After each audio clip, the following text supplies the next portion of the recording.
안녕하세요. 이번 시간에는 오라클 데이터베이스를 이용한 SQL 구문에 대해서 학습하는 시간입니다. 이 강의에 사용되는 교재는 처음 시작하는 SQL 데이터베이스 오라클 SQL이라는 교재고요. 화면에 있는 링크 주소를 통해서 구매할 수 있어요. 교재는 총 14개의 챕터로 되어 있습니다. 1장 데이터베이스 소개부터 그 다음에 2, 3, 4, 5, 6, 7 셀렉트 구문들에 대한 내용 포함되어 있고요. 이 교재에서 가장 중요한 부분이면서 가장 학습 내용이 많은 곳이 셀렉트인데요. 셀렉터와 관련된 주제들이 2장부터 7장까지입니다. 그리고 이후에 8장, 9장, 10장, 11, 12, 13, 14장 이렇게 되어 있는데요. 8장은 데이터를 조작하는 insert, update, delete 구문에 대한 내용, 9장은 동시 여러 사용자가 접속해서 SQL 구문을 실행시켰을 때 어떻게 처리되는지에 대한 트랜잭션에 대한 내용, 10장은 테이블을 만들고 삭제하고 관리하는 것에 대한 내용, 11장 제약 조건, 12장 뷰, 13장 시퀀스 인덱스 동의어, 그리고 14장 사용자 접근 제어, 이런 순서로 되어 있습니다. 총 14개의 챕터인데요. 1차 시마다 한 개의 챕터씩 가진 않아요. 어떤 경우는 한 개의 챕터를 가지고 여러 차시에 나누어서 강의가 이루어지는 경우도 있고요. 어떤 챕터는 좀 짧은 시간 내에 1차 시만으로 강의가 이루어지는 경우도 있으니까요. 참고하시기 바랍니다.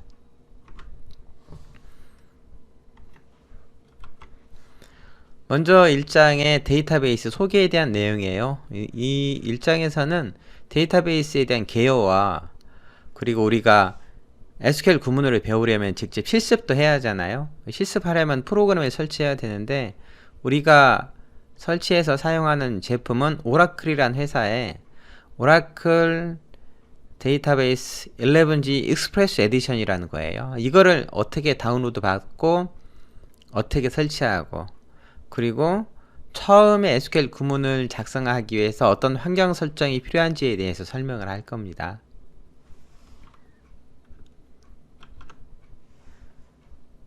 먼저 오라클 데이터베이스 개요죠.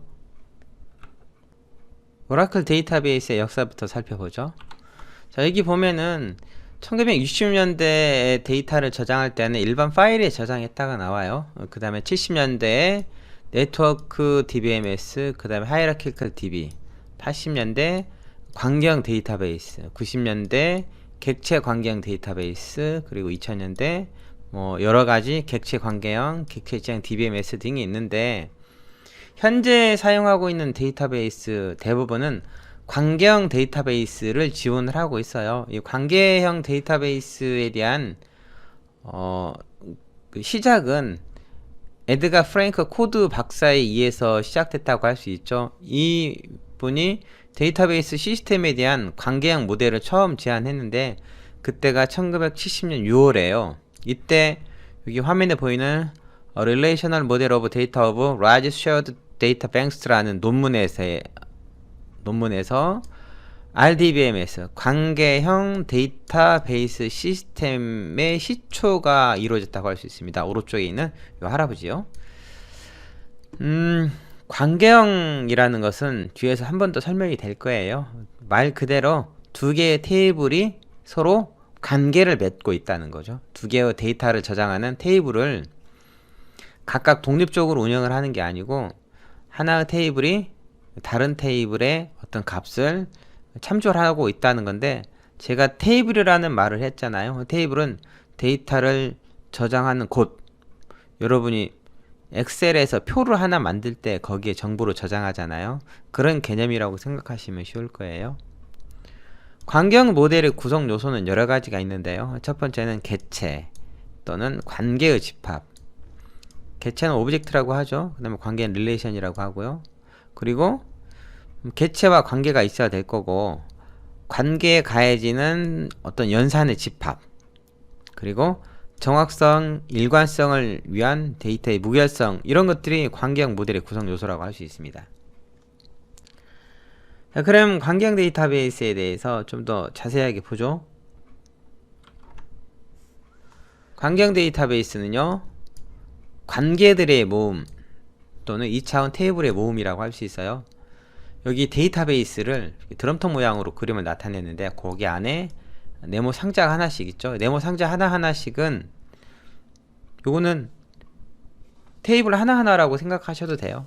데이터베이스 안에는 여러 개의 테이블이 있다는 것이죠. 테이블들은 각각 독립적으로 존재할 수도 있지만은 여러 테이블들이 서로 관계를 맺고 있을 수도 있습니다. 아래쪽에는 예제 테이블이 두 개가 있죠. 하나는 EMP란 테이블, 인플로이의 약어예요. 그 다음 또 하나는 DPT란 테이블, 디파트먼트의 약어고요. 예전에 아주 오래전에 그 오라클 데이터베이스를 설치하면은 디폴트로 어떤 계정이 추가가 되는데요. 거기서 사용하던 학습용 테이블입니다. 사원 테이블과 부서 테이블이라고 얘기도 하기도 하죠. EMP란 테이블은 이렇게 4개의 열을 가지고 있어요. 하나는 EMP NO, 하나는 ENAME, 그 다음에 잡, 또 하나는 DPT NO라는 이름의 열이 있고요. 그 다음에 DPT NO라는 테이블은 DPT NO, DNAME, LOC라는 열이 있죠. 그리고 여기에는 현재 샘플 데이터들이 들어있는데요. 실제 데이터는 이거보다 더 많은 행이 들어있습니다. 원래 EMP라는 테이블에는 총 14개의 행이 들어있고요. 그 다음에 DPT라는 테이블에는 지금 보이는 것처럼 4개의 행이 들어있죠. 그런데 지금은 데이터를 저장하기 위해서 이렇게 데이터베이스 관리 시스템, DBMS라고 하죠. DBMS라고 하는 데이터베이스 관리 시스템이 사용되고, 우리는 이 중에서 오라클이라는 회사의 제품을 사용합니다. 오라클 회사의 제품만 있는 게 아니고 마이크로소프트사도 데이터베이스 제품을 팔곤 해요. 자, 그런데 이 데이터베이스의 데이터를 저장하는데 파일 시스템의 데이터를 저장할 수도 있고요. 그 다음에 데이터베이스의 데이터를 저장할 수 있어요. 근데 이 두 개의 차이점이 뭔가 한번 살펴보도록 하죠. 먼저 데이터베이스의 데이터를 저장할 경우는 데이터의 무결성을 지켜준다는 거죠. 이게 무슨 말이냐면은 파일의 데이터를 저장했을 때는 이 파일을 여러 사람이 공유하는 것도 쉽지가 않고요. 그 다음에 이 파일을 내가 수정했는데 수정된 채로 그대로 유지한다는 걸 보장을 해야 되는데 그러지 못할 수도 있다는 거죠. 그런데 데이터베이스 시스템은 여러 사람이 동시에 사용할 수 있고요. 여기 공유라고 나와 있죠. 그리고 여러 사람이 동시에 데이터를 접속해서 사용했을 때 데이터에 대한 흠결이 없어야 하는 무결성도 지켜준다는 거죠. 당연히 데이터의 정확성 그리고 일관성 필요하죠. 중복성도 제거할 수 있는데, 중복성을 제거한다는 것은 이런 개념이에요. 여러분이 만약에 어떤 파일 시스템의 데이터를 저장했다고 가정을 해봐요. 이 파일 시스템의 데이터를 저장했는데 여기에 들어있는 어떤 데이터가 다른 파일에도 똑같이 있을 수 있다고 가정을 해봅시다. 중복된 데이터가 있다는 것은 좋은 건 아니죠. 그러면은 중복된 데이터가 있으면 그만큼 저장 공간도 낭비가 될 거고, 그 다음에 어떤 한 곳의 데이터를 수정했을 때 다른 곳의 데이터도 같이 수정해 줘야 되는 부담감도 있죠. 만약에 수정하지 않으면은 불일치를 피할 수 없게 되는 거죠. 그런데 데이터베이스를 이용하면은 중복성도 제거할 수 있고요. 그 다음에 데이터의 불일치도 피할 수 있고요. 그 다음에 데이터의 표준화도 가능하다는 거죠. 어쨌든 데이터베이스 시스템을 사용하면은 파일 시스템보다 훨씬 더 이로운 점이 많다라는 겁니다. 관계형 데이터베이스의 특징을 계속 살펴보죠. 여기 보면은 데이터의 독립성을 보장을 하고, 그 다음에 각 테이블들은 고유한 이름을 가지고 중복 문제의 해결 기법을 제공하고, 그리고 데이터 조작 언어도 현재까지 계속 발전을 하고 있고요. 많이 발전돼 있고요. 데이터 조작 언어를 SQL이라고 부르죠. SQL은 관계형 데이터베이스에서 사용하는 언어예요. Structured Query Language라고 하죠. 관계형 데이터베이스는 테이블들의 모음입니다. 테이블은 데이터를 저장하는 곳이고, 이 테이블을 가지고 있는 곳이 데이터베이스예요. 그리고 각 행은 일련의 값들 사이에 관계가 있을 수 있다라는 겁니다. 데이터베이스의 특징인데요. 좀 어려운 말도 있고 좀 생소하고 낯선 내용도 있어요. 한마디로 데이터베이스는 SQL이라는 걸 이용해서 조작을 하고, 그리고 여러 사람이 동시에 사용했을 때 무결성도 지켜주고, 그리고 관계를 갖고 있다 라는 겁니다. 데이터를 저장하는 곳은 어디라고 했죠? 네, 테이블이라고 했어요. 자, 그러면은 테이블들끼리 관계라는 게 존재하는 것이 관계형 데이터베이스거든요. 그거에 대해서 좀 더 살펴보죠. 이 슬라이드에는 엔티티 관계 모델이라는 내용이 나와 있습니다. 엔티티 관계 모델은 말 그대로 엔티티들끼리 관계를 가지고 있다는 거예요. 여기 employees라는 테이블과 그 다음에 departments라는 테이블이 있죠. 테이블은 간단하게 표현만 하면은 이렇게 네모 박스로 표현할 수가 있어요. 이 테이블 안에 employee ID, first name, email, salary라는 컬럼 열이 있다고 가정을 하고요. department라는 테이블에 department ID, department name, location이라는 열이 있다고 가정을 해요. 사실 실제로는 훨씬 더 많은 열들이 있어요. employees 테이블에. 그런데 만약에 이 두 테이블이 관계를 맺고 있다라고 하면은 우리는 그때 테이블 사이에 선으로 표시해 줍니다. 선으로 표시하고요. 그 다음에 여기 보면은 까마귀 발이라고 표시하는데요. 오리발이라고 얘기하기도 하죠.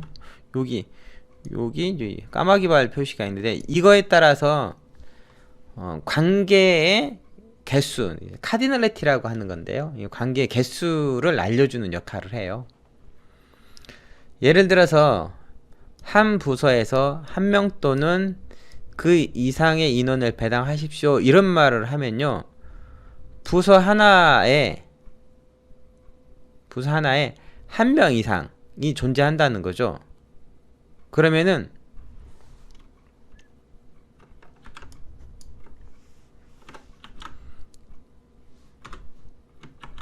만약에 employee라는 테이블이 있고요, 그 다음에 department라는 테이블이 있다고 가정해요.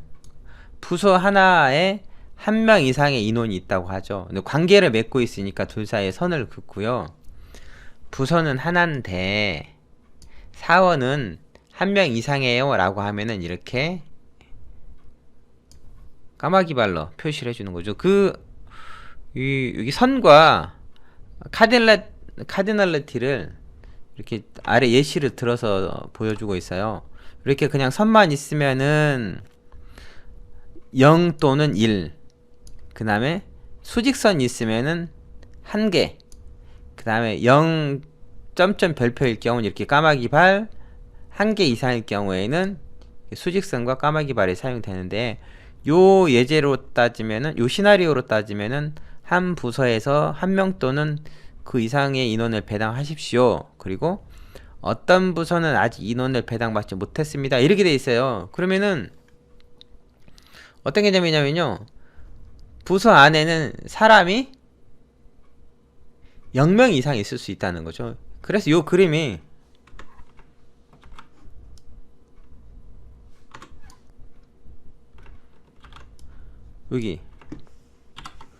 여기는 이 부분이 아래에 있는 요 내용이죠.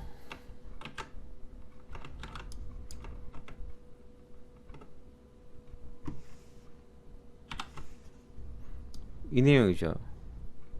이거는 0개 이상 여러 개라고 했어요. 한 부서에 한 명 또는 그 이상의 인원을 배당하는데 어떤 부서는 아직 인원을 배당받지 못했습니다 라고 했으니까, 부서와 사원과의 관계는 다 대 1이다 라고 할 수 있죠. 자, 그 다음에 이렇게 관계를 가는 ER 모델링을 할 경우에는 어떤 조직에 대한 정보를 정확하게 자세하게 문서화할 수 있고요. 그 다음에 정보 요구사항의 범위를 명확히 기술할 수 있고요. 데이터베이스 설계를 쉽게 이해할 수 있는 표본을 제공하고요. 그 다음에 여러 응용 프로그램의 통합화를 위해서 좀 더 효과적인 프레임워크를 제공할 수 있는데, ER 모델링이라는 게 뭐냐면은 우리가 데이터를 저장하려고 하는 테이블을 만들 때 어떻게 하면 좀 더 효율적으로 저장할지를 정해야 하잖아요. 그때 테이블을 만들고 그들 사이에 관계를 설정해 놓고 그림으로 그려 놓은 것을 ERD라고 불러요. ERD는 뭐의 약자냐면은 Entity Relationship Diagram이라고 하는데, 이런 다이어그램을 그리면서 테이블의 구조를 정의하고 그 다음에 테이블끼리 관계를 정의하는 것을 ER 모델링이라고 부른다는 거예요. 이 과정에서 ER 모델링은 지금 당장 할 건 아니고요. 저 뒤에서 다시 한번 하게 될 거예요. 근데 지금 여기서 이런 언급을 하는 이유는 어쨌든 간에 우리가 사용하는 데이터베이스 테이블은 서로 관계를 맺고 있다라는 걸 알려주고자 하는 것입니다. 뭐 이런 게 뭔지 지금 당장 자세하게 외우거나 아니면 이해할 필요까지는 없어요. ER 모델링을 하면은 좀 더 체계적으로 데이터를 잘 저장할 수 있는 구조로 만든다 라고 생각하시면 됩니다.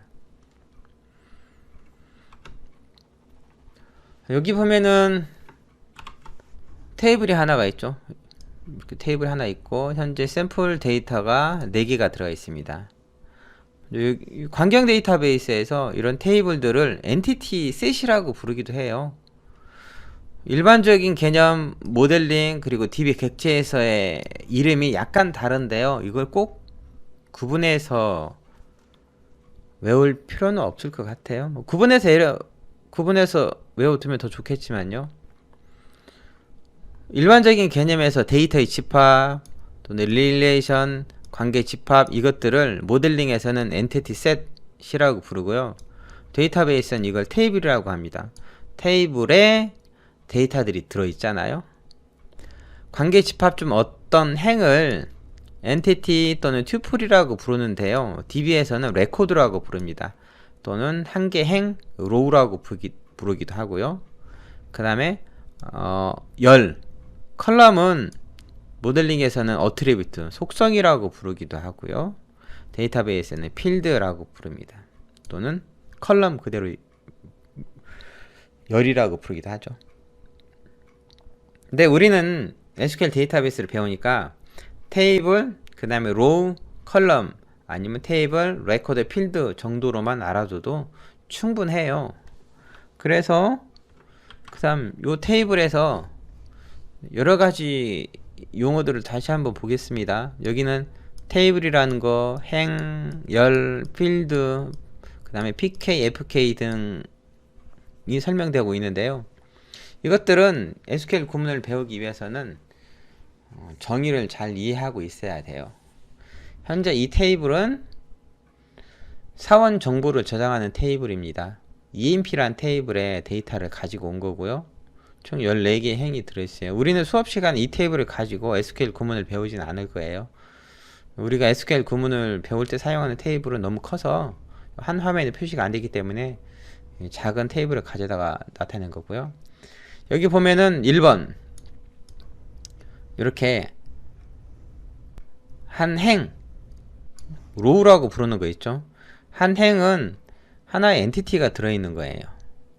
그 다음에 두 번째는 2번은 기본키 열이라고 해서 영어로는 프라이머리 키 컬럼이라고 부르는데 줄여서 PK라고 합니다. 이 프라이머리 키 컬럼은 데이터들이 중복되면 안 돼요. 같은 값이 들어있으면 안 된다는 거죠. 게다가 널값, 아무것도 안 들어있는 곳이 존재하면 안 돼요. 무조건 중복을 허락하지 않아야 되고, 그 다음에 널값도 존재하지 않아야 되는데요. 널값은 6번에 보면은 표시해 놨는데요. 말 그대로 아무것도 없는 걸 말해요. 널. 아무것도 없는 거죠. 아무것도 없으니까 어떤 연산도 되지 않습니다. 프라이머리 키는 중복을 허락하지 않고, 그 다음에 널값이 존재하지 않는다는 거. 근데 꼭 프라이머리 키 열을 가져야 되진 않아요. 테이블에 따라서 프라이머리 키가 없을 수도 있습니다. 그렇게 흔치는 않지만요. 대부분의 경우에는 프라이머리 키 열이 존재하죠. 그리고 이 프라이머리 키 열은 한 개만 프라이머리 키 열로 사용되는 건 아니고 여러 개의 열이 조합이 돼서 프라이머리 키 열로 사용될 수도 있습니다. 그 다음에 세 번째 일반 열이죠. 프라이머리 키 열이 아닌 일반적인 열들. 일반적인 열들은 여기 보면 잡이라는 열도 일반적인 열, 이네임 열, MGR 열, 하이어데이트 열, 셀러리 열, 커미션 열들. 얘네들 다 그냥 보통 열들이에요. 열에는 똑같은 값이 들어갈 수도 있죠. 그 다음에 널값도 존재할 수도 있고 아무것도 안 들어가 있는 값도 존재할 수 있고요. 그 다음에 네 번째 보면 외래키 열이라는 게 있죠. 외래키 열은 영어로 포린키 컬럼이라고 부르는데요. 다른 테이블에 열을 참조하는 거예요. 여기 dpt-no20이라고 되어 있잖아요. 이거는 dpt란 테이블에 dpt-no 열 값을 참조하는 거죠. 다른 테이블에 없는 값이 존재하면 안 된다는 제약 조건이 있습니다. 요 열들은요. 테이블에 외래키 열일 거예요. 그 다음에 필드는 앞에서 엔티티 개념에서는 한 개의 열을 의미했는데 여기서는 행과 열이 만나는 지점을 필드라고 불러요. 행과 열이 만나는 지점, 필드. 이오기 300이라는 값은 어떤 사원에 앨런이라는 사원에 커미션이 되는 거죠.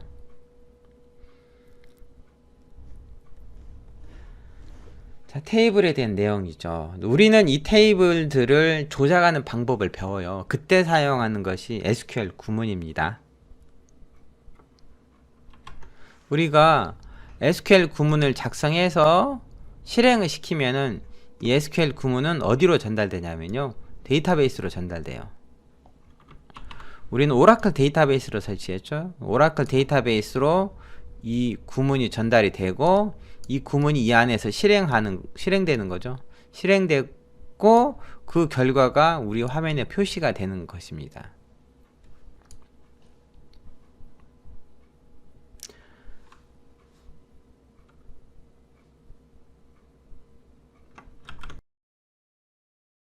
이제 오라클 데이터베이스 관리 시스템에 대해서 보죠. 오라클 데이터베이스 관리 시스템을 다운로드 받고 설치하는 방법들에 대해서 배우겠습니다. 저는 제 컴퓨터에는 오라클 데이터베이스 관리 시스템이 설치되어 있던 걸 삭제를 했어요. 그래서 아직 설치가 안 된 분하고 저하고 환경은 같습니다. 저는 윈도우 10 OS를 사용하고 있고요. 오라클 데이터베이스를 설치하기 위해서는요, 프로그램을 다운로드 받아야 되죠. 여기 보면은 oracle.com에서 오라클 데이터베이스 익스프레스 에디션을 다운로드 받아라고 했어요. 쉽게 다운로드 받는 방법은요, oracle.com의 다운로드라는 디렉토리에 들어가요. 여기서 데이터베이스라는 메뉴에 데이터베이스 11G 익스프레스 에디션 및 스탠다드 에디션 링크를 클릭한 다음에 그 화면에서 프로그램을 다운로드 받으면 돼요. 현재 오라클 데이터베이스는 18C 익스프레스 에디션 뿐만 아니라 11G 익스프레스 에디션도 있고요, 엔터프라이즈 에디션, 그 다음 스탠다드 에디션 등 굉장히 많은 버전이 존재합니다. 그런데 우리는 최근에 나온 18C 버전 써도 되겠지만요, 11G 버전을 쓸 거예요. 18C 버전보다 오래된 버전이지만은 파일 사이즈도 작고 프로그램이 상대적으로 가벼워서 학습용으로 좋고요. 학습용으로 쓰는데 전혀 부족한 점이 없습니다. 이 제품을 다운로드 받을 거예요. 그러면은 브라우저를 실행시켜서 오라클 사이트 들어가고 프로그램을 직접 다운로드 받겠습니다. 저는 크롬 브라우저 실행시켰어요.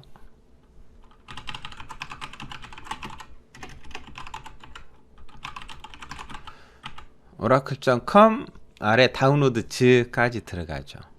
들어가서 프로그램을 다운로드 받아야 되는데 몇몇 분은 오라클 사이트 들어가면은 뭐 쿠키 동의할 거냐는 화면이 뜨기도 해요. 동의하세요. 마음에 안 들지만. 자, 요 사이트에 보면요. 아래쪽에 데이터베이스라는 메뉴가 있죠. 데이터베이스라는 메뉴. 요걸 클릭해도 되고, 아니면 좀 더 아래로 내려와도 돼요. 클릭하면은 이렇게 화면이 이동을 하죠. 요 화면에서 뭘 클릭하냐면요. 데이터베이스 11 익스프레스 스탠다드 에디션을 클릭할 거예요. 버전이 참 다양하죠. 19C, 18C, 12C. 이 C는 클라우드의 약자고요. 11에는 G가 들어있죠. 얘는 그리드의 약자예요. 요 제품들 중에서 11G 엔터프라이즈 스탠다드 에디션 링크를 클릭을 하겠습니다. 요 링크를 클릭하죠.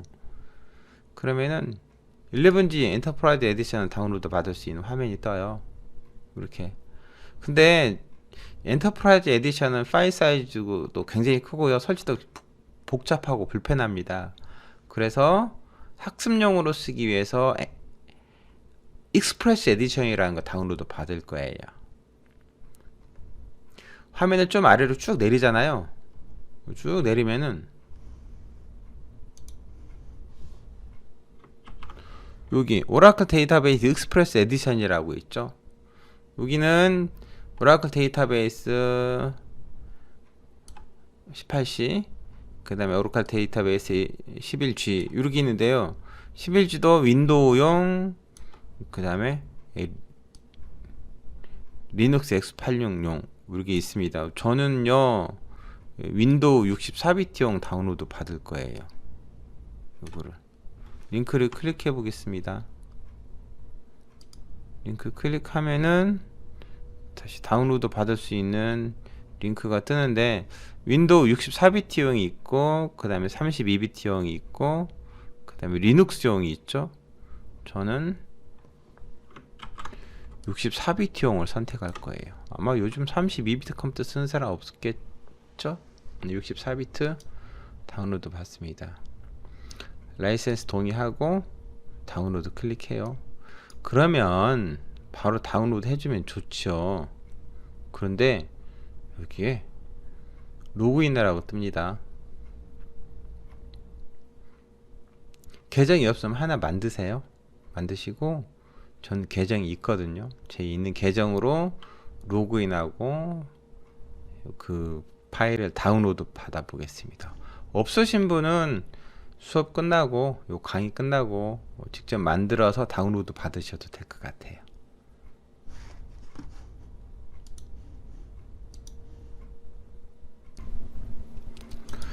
저는 오라클 계정으로 로그인하고 프로그램을 다운로드 받고 있어요.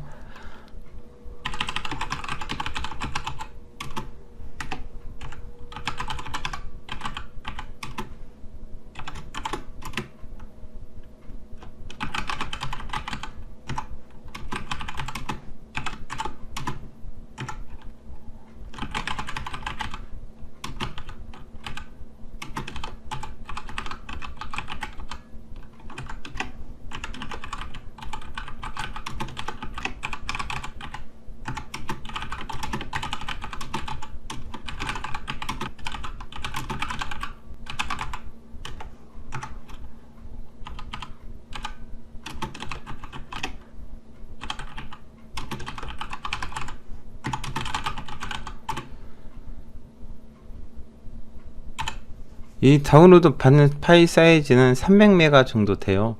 동시에 다운로드 받으면 네트워크 속도가 좀 느릴 수도 있으니까 좀 기다리겠습니다.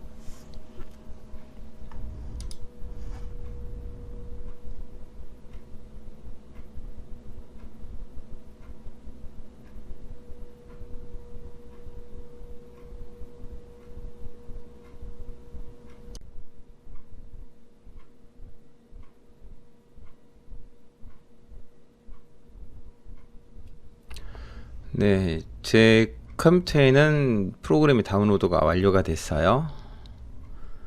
다운로드 된 파일을 보겠습니다. 다운로드 디렉토리 가면은 이렇게 오라클 XE 112 win64.g 파일이 있는데요. 설치하려면 이 파일을 압축을 푸셔야 돼요. 저는 알아서 압축 풀기 해서 압축 파일을 풀겠습니다. 압축이 풀리면은 이렇게 디스크라는 디렉토리가 생기고요. 여기에 있는 setup.exe를 더블 클릭해서 설치하면 돼요. 자, 그런데 이 슬라이드에 보면은 SQL 디벨로퍼 다운로드 화면이 하나 더 있죠. 여기 보면요, 이거 SQL 디벨로퍼라는 거 하나 더 다운로드 받으라고 합니다. 여기도 마찬가지로 미리 다운로드를 받아 놓죠. 설치하는 도중 다운로드가 되면 더 좋겠어요.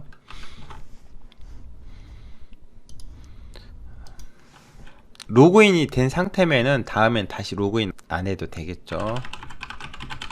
oracle.com 다운로드 요리 들어가도 되고요. 아니면은 PPT에 있는 링크를 직접 찾아 들어가셔도 됩니다.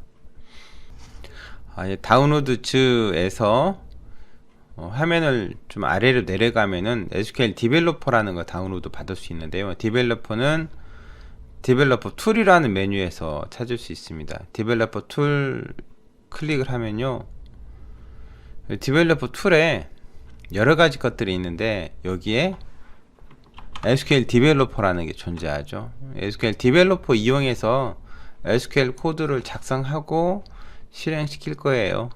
요거 이용하겠습니다. 이거 먼저 다운로드 받아 놓고 다운로드 받는 도중에 설치를 하면 되니까요. SQL 디벨로퍼에 보면은요, 플랫폼 여러 가지가 있죠. 맥 OS X용, 그 다음에 윈도우용 이렇게 돼 있는데 저는 윈도우용 다운로드 받을 거예요. 그리고 윈도우용 중에서도 JDK 8이 포함되어 있는 거, SQL 디벨로퍼를 실행시키려면은 JDK라는 툴이 다운로드가 돼 있어야 되는데 그거를 포함하고 있는 SQL 디벨로퍼를 다운로드 받을 거예요. 여기 지금 제가 빨간 네모 박스 친 다운로드 버튼을 클릭하면 되고요. 맥 OS X 사용하시는 분들은 그 아래 거 다운로드 받으셔야 되는데 이 부분들은 JDK가 필요해요. JDK 8이나 11을 따로 설치를 하셔야 됩니다. 저는 윈도우용으로 설치하는 걸 설명할 거예요. 다운로드 클릭을 하면은 라이센스 동의하는 거 물어보고요. 라이센스 동의하고 직접 다운로드 합니다. 이렇게 다운로드가 되는 동안에 저는 아까 오라클 다운로드 받았던 걸 더블 클릭해서 설치를 시작할 거예요.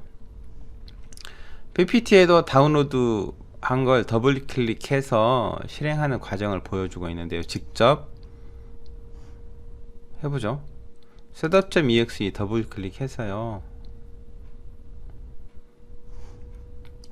더블 클릭하면 이렇게 설치 위자드가 실행되고 잠시 기다리면은 설치 준비가 마무리되고 설치 단계에 들어갈 거예요. 설치는 쉽습니다. 긍정적 내용만 선택하면 설치가 돼요. 넥스트 누르고요. 넥스트 누르면은 라이센스 동의할 건지 물어보죠. 시간이 된다면 한번 쭉 읽어보시고 넥스트. 그 다음에 여기 보면은 오라클 데이터베이스를 설치할 디렉토리를 설정할 수 있어요. 저는 따로 설정 안 하고 그냥 C 아래 오라클 XE라는 디렉토리에 디폴트 값으로 설치를 할 거예요. 설치되는 제품은 오라클 데이터베이스 11G 익스프레스 에디션이죠. 요거를 설치하겠습니다. 넥스트 누르고. 자, 그럼 이렇게 비밀번호를 입력하라는 창이 떠요. 여러분만의 비밀번호를 입력하면 되겠죠. 저는 이렇게 비밀번호 입력할 겁니다. 안 알려줄 거예요. 보통 오라클이나 매니저라고 입력하는 경우도 많죠. 이렇게 입력하고 넥스트 누르면요, 현재까지의 설정들이 잘 맞는지 확인해 봅니다. 설치 폴더는 오라클 XE라는 디렉토리고요. 그 다음에 여기 보면 오라클 데이터베이스 리스너라는 포트가 1521번이죠. 오라클 데이터베이스에 접속을 하려면은 리스너라는 게 실행이 되었어야 되는데 오라클의 기본 포트 번호는 1521번이에요. 데이터베이스 제품마다 각각 고유의 번호를 갖고 있습니다. 예를 들어서 MySQL이나 MariaDB는 3306번을 갖고 있듯이 오라클은 1521번을 가지고 있어요. 만약에 여러분이 이미 다른 오라클 제품이 설치가 돼 있다라고 하면은 이 번호는 다를 수도 있어요. 그때는 1522, 1523 이렇게 다를 수도 있겠죠. 저는 오라클 데이터베이스가 설치되어 있던 거를 지웠어요. 지우고 다시 설치하는 거니까 1521번 기본값을 갖게 됩니다. 이 상태에서 인스톨 버튼을 클릭하면은 설치를 하게 되죠. 이렇게 설치가 진행이 됩니다. 파일 사이즈가 압축 파일이 대략 한 300메가 정도, 그렇게 크진 않아요. 그래서 설치하는데도 시간 그렇게 많이 걸리진 않습니다. 잠깐만 기다려 보죠.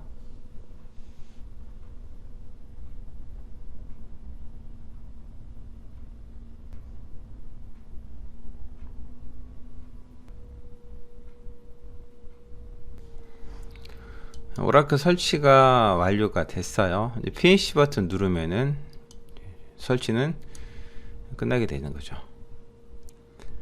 이렇게 설치를 했으면은 오라클 데이터베이스는 맨 처음 사용하기 위한 설정 몇 가지가 있어야 돼요.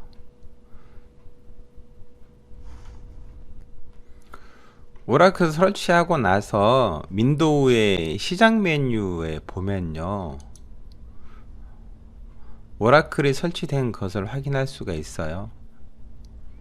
쭉 내려면 이렇게 오라클 데이터베이스 11 익스프레스 에디션이라는 메뉴가 있고요. 설치가 된 거 확인할 수 있죠. 이렇게 여기서 뭘 선택해서 실행시키시냐면요, 여기에 있는 Run SQL 커맨드 라인이라는 걸 선택해서 실행시키세요. 요거를 저도 해보죠.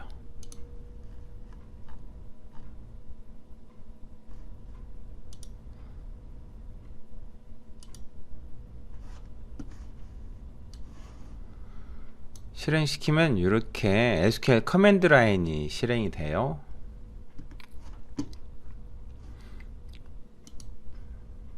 속성을 좀 바꿔서 글자의 크기를 좀 키워보죠. 잘 보이도록. 이렇게. 자, 요 화면에서 뭘 해주셔야 되냐면요, 우리가 실습에 사용할 사용자의 계정을 락을 풀어주셔야 돼요. 그러기 위해서는요, 현재 이 데이터베이스 제품의 관리자 권한으로 접속을 하셔야 됩니다. 관리자 권한 접속하시려면은 con sys/s sysdba라고 하고 엔터를 치시면은 비밀번호를 입력하라고 나오죠. 여기다가 아까 입력한 비밀번호를 입력해요. 요 화면에서는 비밀번호 입력해도 아무것도 안 나타나니까 그냥 안 나타나도 입력하시면 됩니다.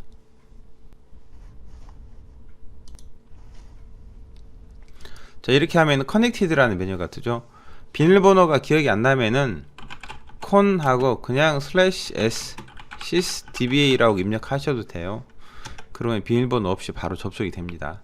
요 상태에서요, alter라는 명령을 내려주셔야 돼. alter user hr account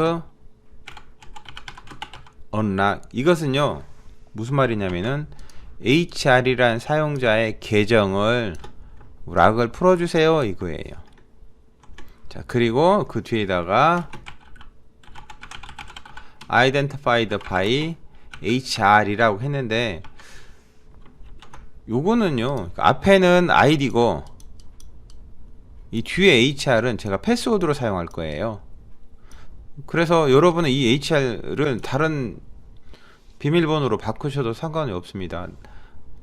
그러면은 얼터부터 아이덴티파이드 바이까지 똑같이 하시고 뒤에 HR만 여러분이 사용할 비밀번호로 설정하면 돼요. 그리고 SQL 구문은 맨 마지막에 세미콜론으로 끝납니다. 이렇게 하고 엔터를 치면은 유저 얼터드라고 뜨죠. 말 그대로 HR이라는 계정이 락이 풀렸고, 그 다음에 아까 여기서 identified by는 뭐냐면요, 식별되어지세요 라는 거죠. 뒤에 HR이 뭐라고 했어요? 패스워드라고 했어요. 비밀번호로 설정하는 겁니다. HR이란 사용자의 계정을 풀어주고요, 비밀번호는 HR로 해주세요 이거예요. 그러면 락도 풀렸고 비밀번호도 초기화 됐죠. 그럼 여기서 HR 계정으로 접속을 하는 거예요. con 하고 HR 엔터 치면 비밀번호를 물어보죠. HR 계정의 비밀번호는 HR이죠. 엔터 치면은 connected라고 떴습니다. 그럼 HR 사용자로 접속을 했다는 뜻이에요. 만약에 con HR 하고 뭐라고 입력했는데 이렇게 에러가 뜨잖아요. 그러면은 로그 아웃 된 거예요. 시스 계정으로도 접속이 안 된 거죠. 이렇게 되면 다시 HR 계정으로 로그인 하면 됩니다. 커넥티드라고 뜨죠. 이 상태에서 HR 계정으로 쿼리문 SQL 구문이 잘 실행되는지 확인을 해보는 거예요. 확인하기 위해서 SQL 구문 하나만 작성해 보겠습니다. select는 데이터를 조회할 때 사용하는 구문이에요. count는 개수를 세는 거고, select count 별표 from employees 세미콜론, 이거는요 employees란 테이블에서 모든 행의 데이터를 개수를 세주세요 이거예요. 모든 행의 수를 세주세요.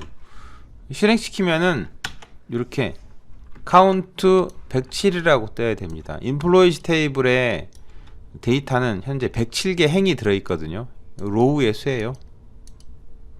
이렇게 HR 계정의 락을 풀어주고 비밀번호도 설정하고 쿼리문도 한번 실행해 보셔야 돼요. 요 작업까지 끝났으면은 오라클 데이터베이스 설치가 성공적으로 되고, 그 다음에 처음 초기화도 잘 한 거라는 겁니다. 이제 그 다음 작업으로 넘어가죠. 여기서 여러분이 SQL 구문을 실행시키고 결과를 보면서 작업하기는 너무 불편해요. 예를 들어서 select all from employees 하고 실행시켰어 봐요. 실행시킬까요? 실행시키면 이렇게 107개의 데이터, 그리고 얘가 가지고 있는 여러 개 열들을 화면에 보여주는 게 너무 불편하죠. 여기서 한번 작성한 SQL 구문은 방향키를 이용해서 다시 불러올 수는 있지만은 매번 이렇게 하는 것도 되게 귀찮아요. 그래서 SQL 구문을 배울 때 이걸 이용해서 배우지 않을 거예요. 저는 이 창은 ext 명령으로 닫아버리겠습니다. 닫았고요. 뭘 할 거냐면은 SQL 디벨로퍼라는 거 설치할 거예요. 아까 SQL 디벨로퍼 다운로드 받았잖아요. 저는 아직도 다운로드 받고 있습니다. 이 다운로드가 끝나면은 이 프로그램을 설치를 할 건데요. 설치하는 것은 의외로 간단해요. 여러분이 원하는 디렉토리에다가 압축만 풀어주면 됩니다.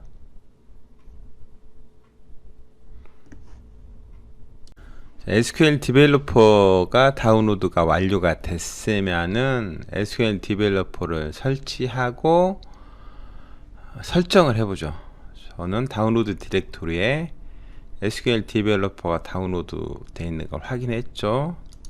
이거를 저는 어디다 압축을 풀 거냐면요, C 드라이브, 제 컴퓨터 C 드라이브에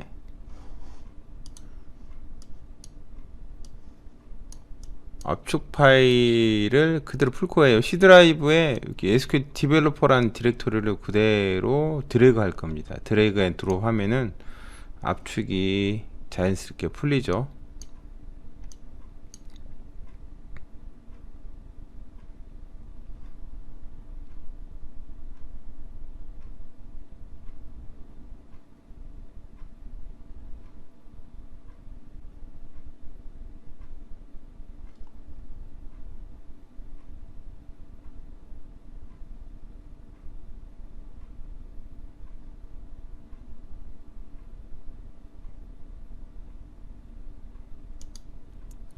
C 루트에 SQL 디벨로퍼를 압축을 풀고 있습니다.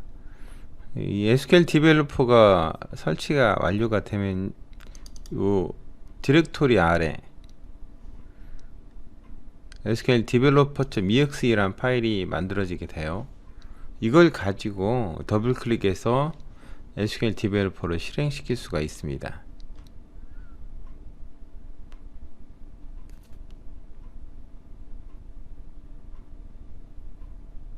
네, 저는 압축이 다 풀렸죠?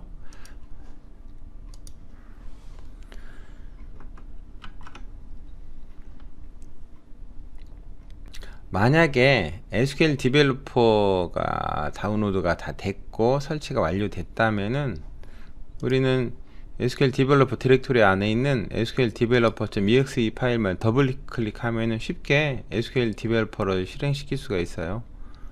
더블 클릭해서 실행시켜 보겠습니다.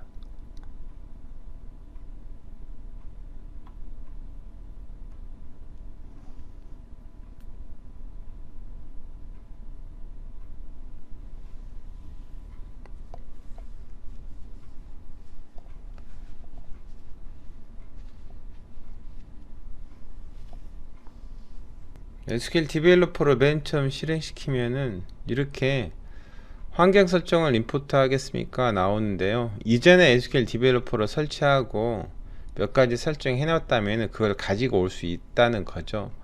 저는 뭐 아무것도 없으니까 아니오 상태로 놓고 실행시키겠습니다. 아니오 놓으면은 다시 SQL 디벨로퍼가 실행이 되고요. SQL 디벨로퍼 창을 보게 되죠. 자, 이렇게 SQL 디벨로퍼가 실행이 됐습니다.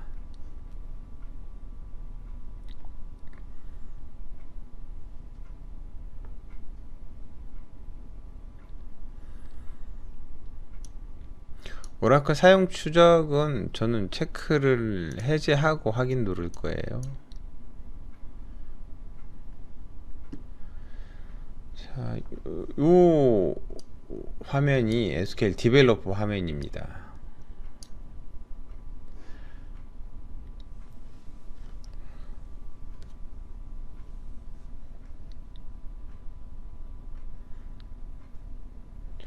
여기서 여러분이 해야 될 것은요, 오라클 접속을 설정하는 거예요. PPT 슬라이드에도 나왔는데요, 왼쪽 상단에서 여기 접속이라는 그 부분이 있죠. 여기 아래 보면 초록색 플러스 버튼이 있죠. 여기를 클릭해 가지고 새로운 오라클 접속을 하나 만드셔야 됩니다. SQL 디벨로퍼가 있다고 바로 오라클을 접속해서 사용할 수 있는 건 아니에요. 오라클 데이터베이스에 접속할 수 있는 사용자 아이디와 사용자 비밀번호를 통해서 연결 설정이라는 걸 해놔야 됩니다. 접속하려면은 플러스 버튼 클릭해요. 그러면 이렇게 새로 만들기 데이터베이스 접속 선택이라고 나오죠. 저는 여기에 네임은 오라클 HR, 이건 아무렇게나 입력해도 상관없습니다. 오라클 HR로 입력하고요.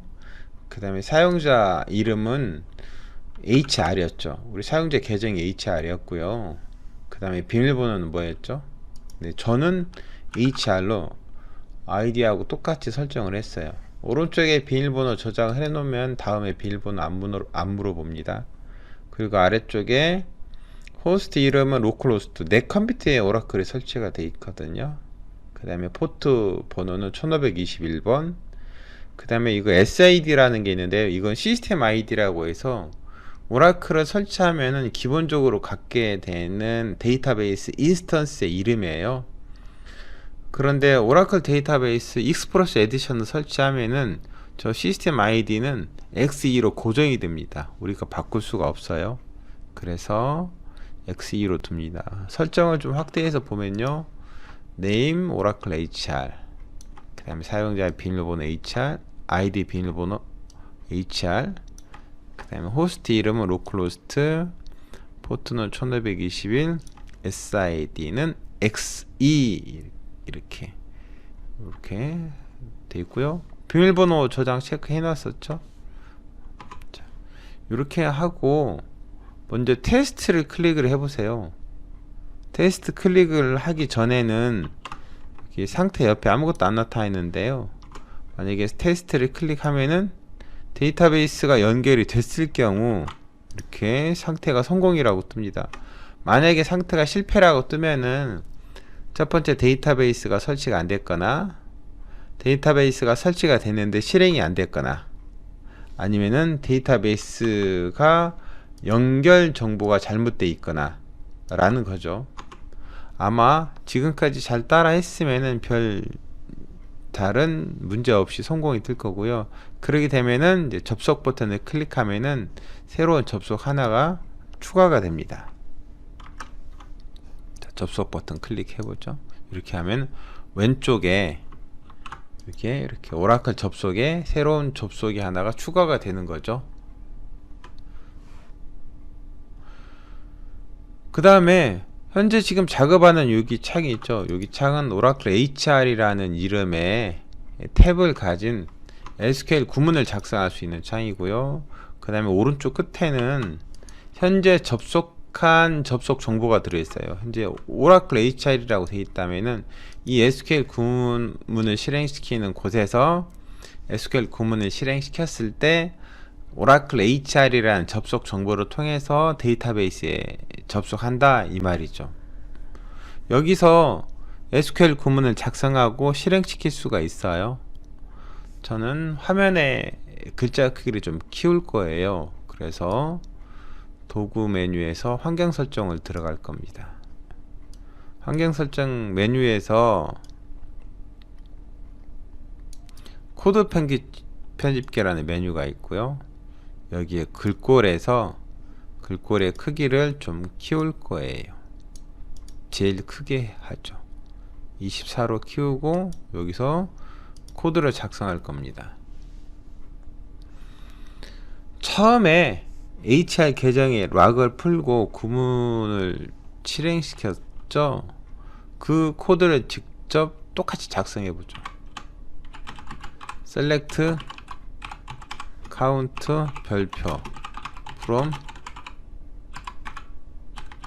employees 하고 세미콜론 입력합니다. 이걸 실행시키는 방법은 메뉴에서 이 화살표 버튼을 눌러도 되고요. 아니면은 현재 커서를 코드가 있는 행에 두고 제가 뭐 눌렀냐면요, 컨트롤 키를 누른 상태에서 엔터 키를 눌렀어요. 컨트롤 엔터, 컨트롤 플러스 엔터, 컨트롤 엔터 키를 누르면은 이 구문이 실행이 되죠. 구문이 실행되고 실행된 결과는 아래쪽에 지류 결과라는 탭을 가지고 있는 곳에 보여지게 됩니다. 이 구문이 실행되지 않는다면은 오타가 있는지 잘 확인해 보시고요. SQL 구문의 끝은 세미콜론으로 끝난다는 거 잊지 마시기 바랍니다. 접속 설정이 다 돼 있죠? 네.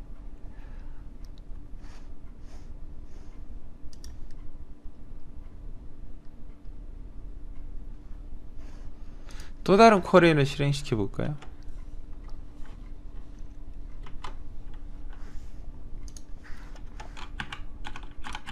select star from employees. 실행은 컨트롤 엔터라고 했죠. 슬라이드 오른쪽에는 대문자로 작성이 됐지만요, 지금 현재 코드 편집기 창에는 소문자로 작성이 됐죠. 대문자와 소문자로는 따로 구분하진 않습니다. 쿼리문에 이렇게 select from 그리고 employee라는 거는요, 대문자로 입력하셔도 돼요. 실행을 해보죠. 실행은 컨트롤 엔터. 그러면 아래쪽에 이렇게 실행한 결과가 보여집니다. 여기는 50개의 행이 인출됨이라고 나와 있는데요, 실제 employees라는 테이블은 데이터가 107개 행이에요. 여기는 스크롤바를 좀 아래로 계속 내리면은 그 이상 50개씩 더 출력이 돼서 이제 최대 107개까지 있는데 107개가 다 출력이 되도록 보여지는 것이죠. 자, 이렇게 이번 시간에는 오라클 데이터베이스를 다운로드 받아 설치하고, 그 다음에 SQL 구문을 작성하고 실행시킬 수 있는 SQL 디벨로퍼라는 걸 다운로드 받아 설치하고, 그리고 접속 설정도 했습니다. 지금까지 과정은 여러분이 꼭 실행을 시켜서 결과를 확인해 보셔야 돼요.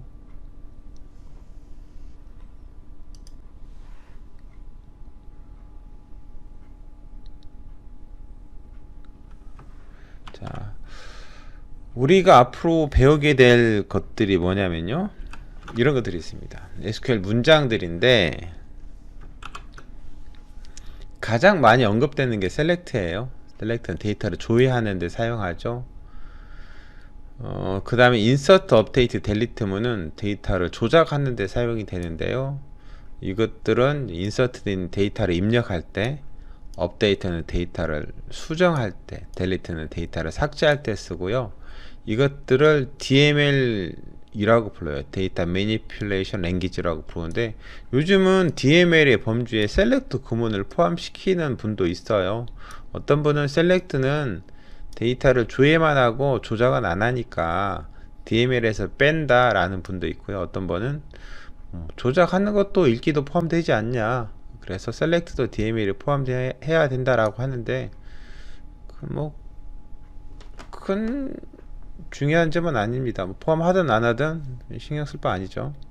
DML 문이라는 거. 그 다음에 DDL 문이 있는데요, DDL은 데이터 디피니션 랭귀지라고 해서 데이터를 저장할 수 있는 구조와 관련된 것들입니다. create, alter, drop, 이걸 이용하면요, 데이터를 저장할 수 있는 테이블을 생성하고 수정하고 삭제할 수가 있어요. rename은 이름을 다른 이름으로 바꾸는 거죠. truncate는 데이터베이스 안에 있는 테이블에 모든 데이터를 한꺼번에 지웁니다. delete하고 비슷하지만 약간 차이점이 있는데요, delete는 데이터를 삭제하고 다시 원래대로 되돌릴 수가 있어요. 취소를 할 수 있는데, commit은 한번 실행시키면 변경사항에 취소가 안 된다는 거. 그 다음에 TCL이라고 해서요, Transaction Control Language라고 합니다. 뭐 commit, rollback, save, point 등이 있고요. 데이터를 저장한 거를 영구적으로 파일 시스템에 저장해 주세요 라고 하는 것이 commit이고, 잘못 조작했어요, 취소해 주세요, 이게 롤백이고요. 어느 지점까지 저장점을 설정해 주세요, 이게 save 포인트입니다. 그 다음에 데이터 컨트롤 랭귀지로 DCL, grant와 revoke가 있는데요, 권한을 줄 때 grant, 그리고 권한을 회수할 때 revoke라는 구문이 사용돼요. 우리 교재에서는 이런 SQL 구문들에 대해서 주로 설명을 합니다. 그 중에서 가장 많이 언급되는 것이 select예요.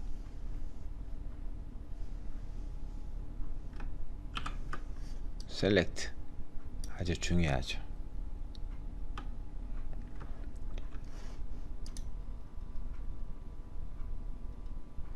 자, 우리가 SQL 구문을 작성하고 연습할 때 사용하는 예제 테이블이 있어요. 그거는 HR이라는 계정에 있는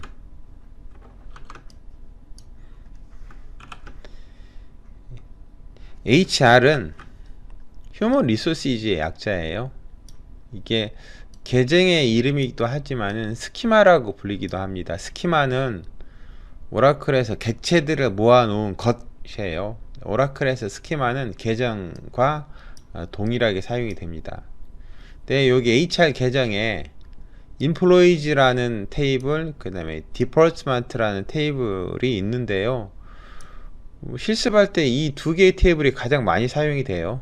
물론 이거 말고 그 외에 테이블들이 몇 개가 더 있습니다. 그런데 다른 것들은 그렇게 흔히 사용되지는 않고요. 가장 많이 사용되는 게 employees라는 테이블, 그 다음이 department라는 테이블이에요. employees라는 테이블은 이런 열들을 가지고 있습니다. employee ID, 이거 사원의 ID라고 생각하시면 돼요. 사원 번호, first name은, last name은 이름이죠. 그 다음에 이메일, 전화번호, hire date는 입사일, job ID는 직무 ID입니다. 문자열로 되어 있는 직무 ID, 셀러리는 급여, 커미션 PCT는 보너스 요일인데요. 널값이거나 아니면 1보다 작은 값을 가질 수 있습니다. 소수점을 갖는다는 거죠. 그 다음에 매니저 아이디는 인플로이 아이디를 갖는데요. 어떤 사원의 상사죠. 상사의 아이디를 저장하는 거고, 그 다음에 디폴트먼트 아이디는 부서의 번호, 부서의 아이디를 저장하는 것입니다. 이런 열들이 있고요. 이 열들은 외워두시는 게 좋아요. 그래야 SQL 구문 작성할 때 열 이름을 바로바로 입력하거든요. 이 열들은 데이터 타입이 다 같진 않아요. 조금씩 다릅니다. 어떤 넘버 타입도 있고 바차2 타입도 있고 데이트 타입도 있는데, 넘버는 숫자라는 개념이고요. 바차2는 문자, 열이라고 생각하시면 좋습니다. 데이트는 날짜겠죠. 넘버가 넘버 6이 있는 반면 넘버 8,2가 있어요. 8.2가 아니고 이 콤마예요. 8,2가 있는데 8,2는 전체 8자리 중에 소수점 이하를 2자리로 해라 이거고요. 넘버 6은 정수로 하겠다 이거죠. 정수 부분만 6자리로 해라 이거예요. 2,2가 있는데 이거는 총 2자리 중에서 소수점 이하가 2자리 되라 라고 하면은 정수 부분이 0이겠죠. 0. 이렇게 표시가 되게 됩니다.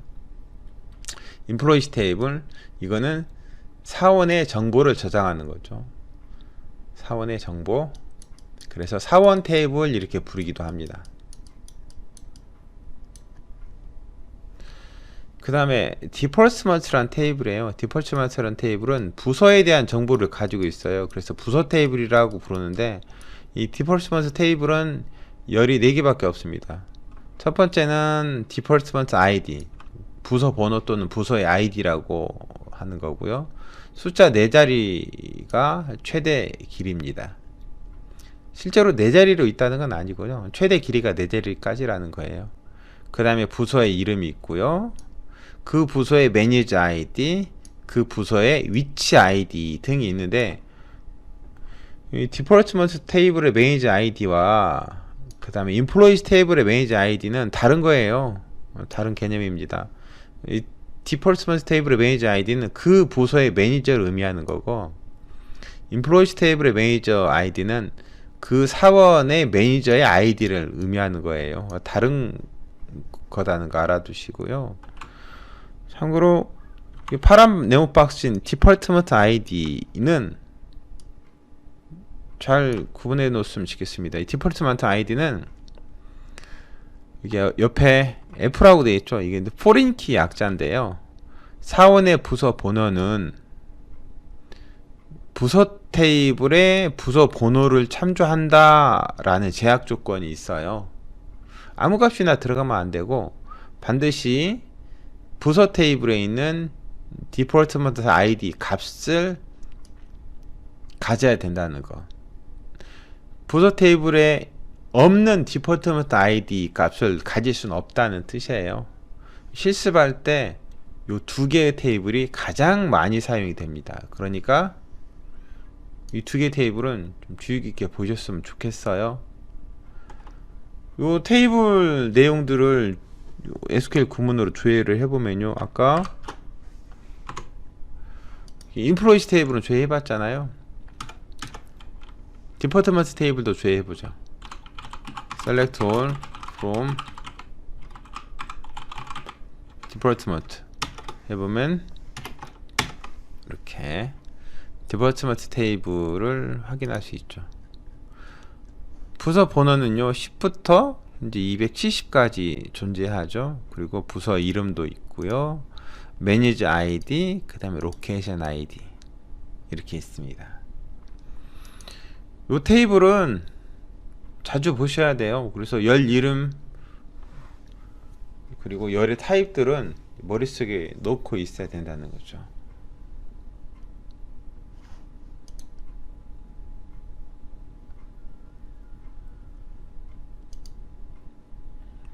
다음 시간에는 셀렉트 문을 이용한 데이터 조회에 대해서 살펴볼게요. 오늘 했었던 내용은 오라클 데이터베이스를 설치를 하고 그 다음에 HR 계정의 락을 풀어줬어요. 그리고 SQL 디벨로퍼를 설치하고 오라클 데이터베이스 접속 정보를 설정한 다음에 SQL 구문이 잘 실행되는지 확인했습니다. 여러분은 반드시 SQL 구문이 실행이 잘 되는지까지 확인을 하셔야 돼요. 수고하셨습니다.